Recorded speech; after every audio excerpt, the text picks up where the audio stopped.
दोस्तों इस दीपचंद से एग्जाम में एक क्वेश्चन आ चुका है। क्वेश्चन इस प्रकार से था कि जागेश्वर धाम में किस चंद शासक की मूर्ति देखने को मिलती है, तो उसका आंसर था दीपचंद। नमस्कार दोस्तों, हमारे YouTube चैनल पर आपका स्वागत है। मेरा नाम आशीष रावत है। मैं PR के स्टडी पॉइंट में सीनियर फैकल्टी हूं।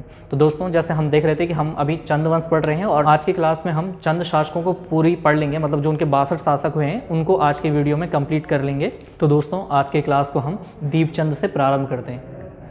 तो दीपचंद जो था वो 57वें नंबर का शासक था और इसका अगर टाइम पीरियड देखें तो 1747 से और 1777 तक ये शासक बना रहता है। दोस्तों इस दीपचंद से एग्ज़ाम में एक क्वेश्चन आ चुका है। क्वेश्चन इस प्रकार से था कि जागेश्वर धाम में किस चंद शासक की मूर्ति देखने को मिलती है, तो उसका आंसर था दीपचंद। उसके अलावा दीपचंद के टाइम पीरियड में एक भारतीय इतिहास में एक बहुत ही विशेष युद्ध होता है, वो होता है 1761 में पानीपत का तृतीय युद्ध। अगर पानीपत के तृतीय युद्ध की बात करें तो ये अहमद शाह अब्दाली और मराठाओं के बीच में होता है। तो कहा जाता है कि इस युद्ध में जो दीपचंद था इसने अहमद शाह अब्दाली की सहायता हेतु सेना भेजी थी। तो दोस्तों पूछा जा सकता है कि पानीपत के तृतीय युद्ध के दौरान चंद वंश का शासक कौन था, तो आंसर था दीपचंद। या इस तरह से पूछा जाएगा कि इस युद्ध में दीपचंद ने किसकी सहायता की थी, तो आंसर होगा अहमद शाह अब्दाली। उसके अलावा दीपचंद की बात करें तो दीपचंद की जो द्वितीय रानी थी वो सत्ता में हस्तक्षेप करने लगी थी। तो इसी हस्तक्षेप के तहत उसने मोहन सिंह रौतेला, एक व्यक्ति था जिसका नाम था मोहन सिंह रौतेला, इस मोहन सिंह रौतेला को इस दीपचंद की द्वितीय रानी ने अपने यहाँ बख्शी का पद दिया, मुख्य सेनापति कह सकते हैं जिसे हम। उसने मोहन सिंह रौतेला को बख्शी नामक पद दिया और बाद में इसी मोहन सिंह रौतेला ने दीपचंद और उसकी रानी की हत्या कर दी थी। उसके अलावा एक इतिहासकार हैं जिनका नाम था हैमिल्टन। हैमिल्टन ने इस दीपचंद को गूंगा शासक की उपाधि दी या गूंगा शासक कहा। दोस्तों जब हमने देखा कि दीपचंद के टाइम पीरियड में उनके यहाँ एक सेनापति जो था वो मोहन सिंह रौतेला था, जो दीपचंद और उसकी पत्नी की हत्या कर देता है और वो चंद साम्राज्य में तख्ता पलट कर देता है, मतलब कि वो उन दोनों की हत्या करके स्वयं शासक बन जाता है। तो इस तरह से जो अगला शासक बनता है वो होता है मोहनचंद। मोहनचंद की बात करें तो इतिहासकारों द्वारा इस मोहनचंद को खूनी शासक की उपाधि दी गई है। उसके अलावा 1779 में एक युद्ध लड़ता है जिसे बगवाली पोखर का युद्ध कहा जाता है। दोस्तों ये बगवाली पोखर का जो युद्ध हुआ था ये होता है मोहनचंद, अगर ये मोहनचंद और मोहन सिंह रौतेला एक ही व्यक्ति है कि मोहन सिंह रौतेला मोहनचंद नाम से कुमाऊं की राजगद्दी पर बैठता है। तो जो ये बगवाली पोखर का युद्ध होता है वो मोहनचंद और गढ़वाल के शासक ललित शाह के मध्य होता है और इस युद्ध में ललित शाह विजयी होता है और मोहनचंद हार जाता है। अब यहाँ पर देखने का विषय ये है कि ललित शाह क्यों ये युद्ध लड़ता है, तो इसके पीछे का रीज़न देखें कि जिस तरह से हमने दीपचंद के टाइम पीरियड में एक व्यक्ति पढ़ा था जिसका नाम था शिवदत्त जोशी, और इसी शिवदत्त जोशी का जो पुत्र था उसका नाम था हर्षदेव जोशी। तो हर्षदेव जोशी को दीपचंद के शासनकाल में दीवान के पद पर नियुक्त किया गया था। अब क्या हुआ कि जब मोहनचंद ने तख्ता पलट कर दिया, वो स्वयं शासक बन गया, तो इस हर्षदेव जोशी ने गढ़वाल के शासक ललित शाह को एक पत्र भेजा जिस पत्र में कहा गया था कि ललित शाह आकर के कुमाऊं पर आक्रमण करें क्योंकि कुमाऊं में तख्ता पलट हो गया है, एक सैनिक वहां पर शासक बन गया है और उस युद्ध में ललित शाह की सहायता ये हर्षदेव जोशी और इसके कुछ सहयोगी करेंगे। तो इसीलिए ललित शाह इस मोहनचंद पर आक्रमण करता है। तो जब ललित शाह गढ़वाल से कुमाऊं पर आक्रमण करने के लिए आ रहे होते हैं तो ललित शाह अपने साथ अपने पुत्र प्रद्युमन शाह को भी लाते हैं। दोस्तों अगर ललित शाह की बात करें तो ललित शाह के 4 पुत्र थे। एक का नाम था प्रद्युमन शाह, दूसरे का नाम था जयकृत शाह, तीसरे का नाम था पराक्रम शाह और चौथे का नाम था प्रीतम शाह। इनमें सबसे बड़ा जयकृत शाह होता है, उसके बाद प्रद्युमन शाह होता है। तो ललित शाह जब कुमाऊं पर आक्रमण करने के लिए आते हैं तो वो अभी अपने साथ केवल एक पुत्र प्रद्युमन शाह को लाते हैं।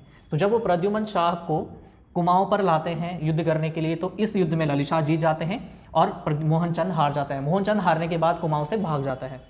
तो दोस्तों जैसे हमने देखा था कि ललित शाह अपने साथ अपने बेटे प्रद्युमन शाह को लाते हैं और ये दोनों संयुक्त रूप से युद्ध जीत जाते हैं। जब संयुक्त रूप से युद्ध जीत जाते हैं तो ललित शाह अपने बेटे प्रद्युमन शाह को कुमाऊं की राजगद्दी पर बिठाते हैं। लेकिन कुमाऊं में क्या था कि अगर कुमाऊं में कोई भी गैर चंद्रवंश का शासक, अगर कोई भी गैर चंद्रवंश का व्यक्ति शासक बनता है तो वहाँ पर गृह युद्ध हो सकता था। तो इसका सॉल्यूशन ये निकाला जाता है कि इस प्रद्युमन शाह, जो कि ललित शाह का पुत्र था, वो प्रद्युमन चंद नाम से कुमाऊं की राजगद्दी पर बैठता है और स्वयं को दीपचंद का दत्तक पुत्र घोषित करता है। मतलब वो दीपचंद के पुत्र के रूप में कुमाऊं की राजगद्दी पर बैठता है। दत्तक का मतलब गोद लिया हुआ पुत्र, तो वो दीपचंद के गोद लिए हुए पुत्र के रूप में प्रद्युमन चंद नाम से राजगद्दी पर बैठता है। अच्छा, उससे पहले जब ललित शाह इस प्रद्युमन शाह अपने पुत्र को चंद्रवंश की राजगद्दी पर बिठा देते हैं तो ललित शाह वापस गढ़वाल की ओर जा रहे होते हैं। लेकिन रास्ते में एक जगह पड़ती है जिसका नाम था दुलड़ी। दुलड़ी नामक स्थान पर ललित शाह की मलेरिया से मृत्यु हो जाती है। तो दोस्तों यहाँ पर हम क्या देखते हैं कि जो ललित शाह था उनकी दुलड़ी नामक स्थान पर मलेरिया के कारण मृत्यु हो जाती है। कुमाऊं के हिस्से की बात करें तो उनका बेटा प्रद्युमन शाह जो था वो प्रद्युमन चंद नाम से राजगद्दी पर बैठता है। अब क्या था कि यहाँ पर इनका एक बेटा तो ऑलरेडी चंद साम्राज्य में शासक बन चुका था। अब जब राजा की मृत्यु हो गई तो इन तीन में से किसी एक को गढ़वाल का शासक भी बनना था। तो इसमें जो वहाँ गढ़वाल की जनता थी या उनके जो अधिकारी सैनिक रहे होंगे वो जयकृत शाह को गढ़वाल का शासक नियुक्त कर देते हैं। वो जयकृत शाह को गढ़वाल का शासक नियुक्त कर देते हैं। तो अगर हम इन चार पुत्रों की बात करें, इनमें से जो प्रद्युमन शाह और जयकृत शाह था, ये दोनों भाई तो थे लेकिन सौतेले भाई थे। इनके बीच में पहले से ही अनबन थी। तो इसी अनबन के कारण जो जयकृत शाह होता है वो प्रद्युमन शाह या प्रद्युमन चंद का जो विद्रोही होता है, मतलब कौन, मोहनचंद, जिसके साथ वो युद्ध करते हैं, वो मोहनचंद की सहायता करते हैं ताकि वो इस प्रद्युमन चंद को यहाँ से राजगद्दी से हटा सके। मतलब कि एक भाई दूसरे भाई को कुमाऊं की राजगद्दी से हटाना चाहता है। तो जो प्रद्युमन चंद होता है उसको इस बात का पता चल जाता है। तो इनके बीच में दोबारा युद्ध होता है। ये वाली जो कहानी है ये हम जब गढ़वाल का परमार शासक पढ़ेंगे तो वहाँ पर उस चीज़ को पढ़ते हैं। फिलहाल अभी जो ये प्रद्युमन चंद के नाम से बैठता है इसी को आगे देखते हैं। तो प्रद्युमन चंद जो होता है उसके बाद जब वो उनके बीच में युद्ध होता है, मतलब कि जयकीर्ति शाह और प्रद्युमन चंद के बीच में, तो कुछ टाइम बाद जयकीर्ति शाह की भी मृत्यु हो जाती है। अब क्या है कि कुमाऊं में तो प्रद्युमन चंद शासन कर रहा है, गढ़वाल की जो सीट थी, मतलब जो वहाँ का शासक था, वहाँ पर उस टाइम कोई नहीं था। तो इन दोनों में से किसी एक को शासक बनना होता है। जो दो पुत्र रह जाते हैं। लेकिन जो प्रद्युमन चंद था वो बहुत ही शक्तिशाली था, तो वो चाहता था कि कुमाऊं के साथ साथ गढ़वाल की राजगद्दी पर भी बैठ जाऊं। तो प्रद्युमन चंद इसका एक सॉल्यूशन निकालता है कि वो कुमाऊं में अपने उत्तराधिकारी के रूप में जो उसका सेनापति रहता है, जिसका नाम होता है हर्षदेव जोशी, हर्षदेव जोशी को कुमाऊं की सत्ता सौंप करके वो वापस गढ़वाल में शासन करने चला जाता है। तो दोस्तों इसके बाद क्या होता है कि जब प्रद्युमन चंद वापस गढ़वाल शासन करने चला जाता है तो उसके उत्तराधिकारी के रूप में हर्षदेव जोशी कुमाऊं की सत्ता को संभालता है। तो जब इस बात का पता मोहनचंद को चलता है कि जो प्रद्युमन शाह है वो वापस जा चुका है और अभी उसके उत्तराधिकारी के रूप में हर्षदेव जोशी कुमाऊं की सत्ता को संभाल रहा है, तो मोहनचंद, जो हमने पहले भी देखा है कि वो शासक बनता है, मोहनचंद दोबारा से लाल सिंह जो उसका भाई है अपने साथ एक सेना लेकर के आते हैं, मोहनचंद और लाल सिंह दोनों व्यक्ति, और वो दोनों के दोनों हर्षदेव जोशी पर आक्रमण करते हैं। और हर्षदेव जोशी इस युद्ध में हार जाता है और हार करके वो गढ़वाल चला जाता है प्रद्युमन शाह के पास में। इसी के साथ दोबारा से मोहनचंद राजगद्दी पर बैठ जाता है। दोस्तों मोहनचंद एकमात्र ऐसा शासक होता है जो कुमाऊं की राजगद्दी पर 2 बार बैठता है। अगर इस तरह से पूछा जाता है कि कुमाऊं की राजगद्दी पर सर्वाधिक बार कौन व्यक्ति बैठता है तो आंसर होगा मोहनचंद, ये 2 बार शासक बनता है कुमाऊं का।